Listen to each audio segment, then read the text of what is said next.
Hello and welcome guys, we are back into Genshin Impact and today, as per usual, it is new Stygian and I am very late.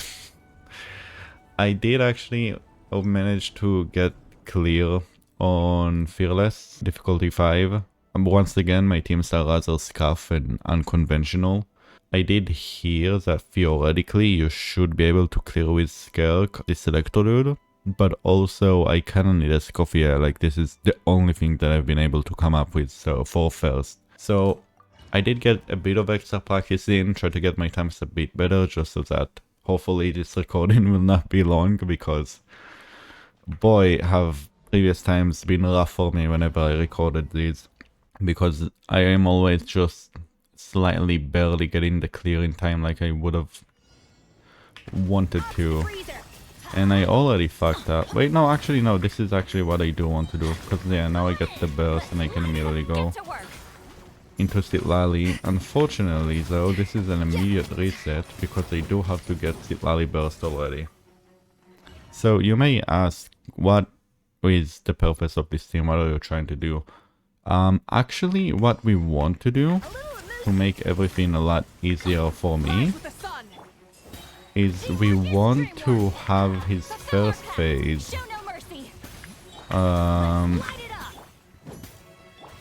die to... I'm not melting here? I think not. We want the first phase that he does to be where he gets his cryo resistance first. Like we want him to be here, yep, immune to cryo, not immune to cryo, but cryo has increased, because then the phases with Mawika doing the DPS are a lot better, and I already kind of fucked it up, but as you can see we move phase very fast already, and we can use the burst, because one of the things that I do like about this team is the fact that I do have no, I didn't burst, no, and here we just kind of spend half time on fielding. And now we want to get Bennett burst into this burst, into a Citlali burst, and now he gets the fire deck Biorez, and now I just want to try to get a full rotation here, and we barely get it. Oh, thank god. So yeah, ideally we get him to have cryo first, that way our phases with Mawika, who are a lot faster, are closer to the end, or we can extend, like in this rotation I kind of fucked up, but ideally you can get 2 bursts in the rotation where he has the cryo resistance high up, and because I have both, so we'll go over the team real quick. As you can see, my Scuffed is on 5 because I need the DX energy, golden trope, C0, double crown, and our ratio is pretty okay with a decent chunk of ER. And what it does, it just helps us to actually get a good chunk of damage on her burst, because she does have a big multiplier, right? You saw, like, when she melts, she can melt for like 100k. Same for Citlali, if I do manage to melt on her burst, she can do around 200k, I'm pretty sure, because she is crowned there as well. Because you have Bennett who buffs her attack, and she already has insane multipliers that buffs, yeah, 1200% of her elemental mastery, and she is built with sack frags to get A, to get extra energy, and B, to do a bit more damage, and again about decent amount ratio and a bit of ER. And Mawika is the same usual build. We don't have that much EM on this build actually, so I guess that's unfortunate, but as you saw we did enough damage. It's an okay enough build. We are on Serpent Spine, 4-piece Codex, C0 and double crown, and Bennett double crown, C6 on Noblesse with Smith Splitter for the weapon, and a good chunk of ER, and does great, but I think Bennett's damage matters less. So with that out of the way, we can go into second, which is by far the easiest one. Why? Because they have Llama, and apparently Llama is just 3 wins here, like you don't really need Nahida. And I saw a strat actually that people used to clear Dire even, where they would just use pure Llama's DPS, because I think a thing that Llama can do, which is interesting, is the fact that you can run her kind of a DPS like. And here you can see that when I do Lunar Bloom damage, it affects that, and then they take that damage in the form of just damage to him, because it multiplies whatever damage you did to it in the form of Bloom as just damage that it receives. And I kind of want to just wait for him to get a bunch of these guys up, but I guess we're not getting that. And we'll go back to Cookie, and I think we got a better time. We did. We improved by like 10 seconds. It is unfortunate because my previous 69-second clear was with level 20 Aino, which is funny, but I guess a 10-second improvement, I can complain about that. But this one is really free. Again, as long as you have Llama somewhat built for DPS, her Lunar Bloom damage that she does to him is insane. So you just have to make sure that you hold him whenever he has a lot of these, like, his seeds on the ground. So well, let's go over our build real quick. My Nahida didn't change much, the same usual Nahida, C2 R1 on Deepwood, triple crown, and a good ratio with no ER.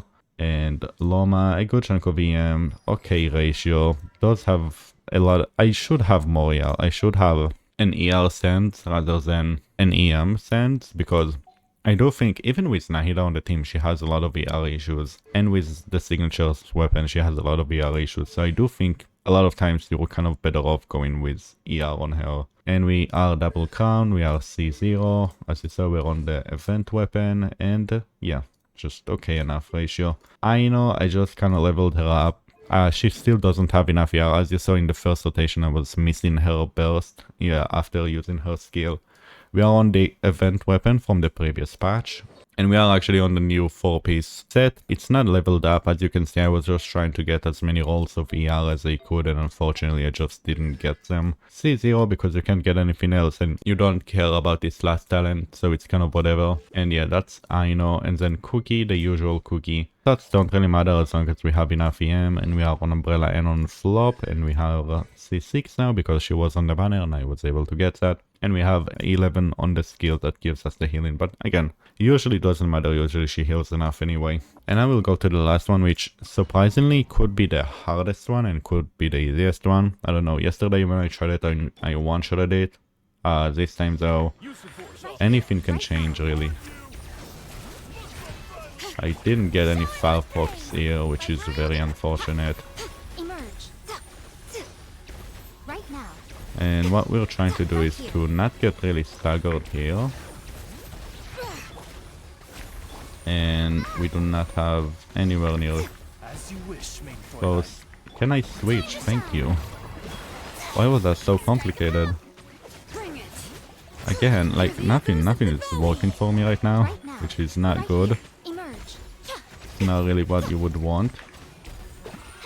We're gonna resummon Oz, and we're going to get some healing on Furina, hopefully. And we should be able to have a full burst with Miko. We do, that's good. We're gonna resummon Furina. And it's all about really getting good uptime on everything, getting good uptime on Furina's burst, getting good uptime on Oz whenever we can, getting good uptime on Miko, getting good uptime on Shilone's healing. It's about managing everything, and it's about making sure that you are never really running out of the effects. And we'll try to get Furina's ult in here. And now I need to make sure that I don't have facial here, so Shilonen's actually is very nice here, because what you get from her is you get crystallize of Electro, which helps a lot.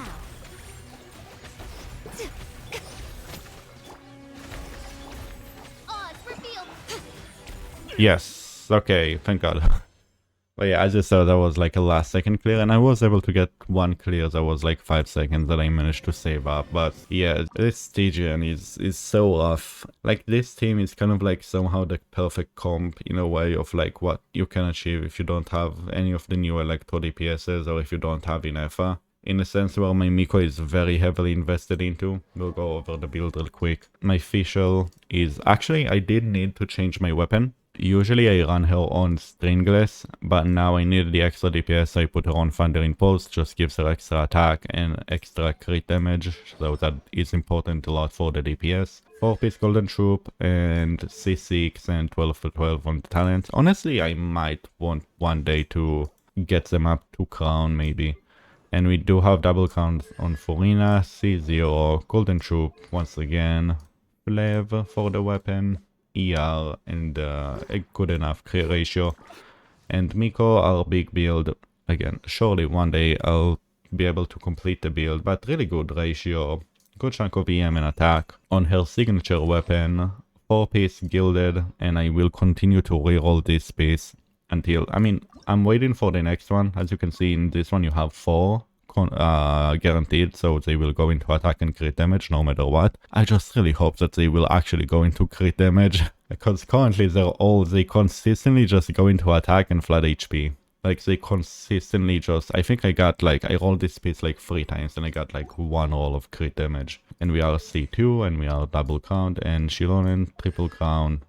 Miko was triple counted then. C0 on Cinder CD, on Far for the weapon. R1 is enough usually because you need 2 hits with your skill to get her thing, so you usually proc it. And we have this enough ratio and good ER to proc the 5 and everything. And we do R on healing bonus actually, so it does help with, you know, a team that has 4 on there as well. Unlike Abyss, there's really not much to say for the Stygian that's not been said by other channels or stuff like that, because I think Stygian is very catered towards specific characters and 10 accounts that you have, so I really can't recommend people what to use beyond, you know, here's the broken team that you're supposed to use, that the game wants you to use, and here is how you may be able to brute force it, right? But brute forcing it, as you saw, means C to R1 Miko, for example. Is that though?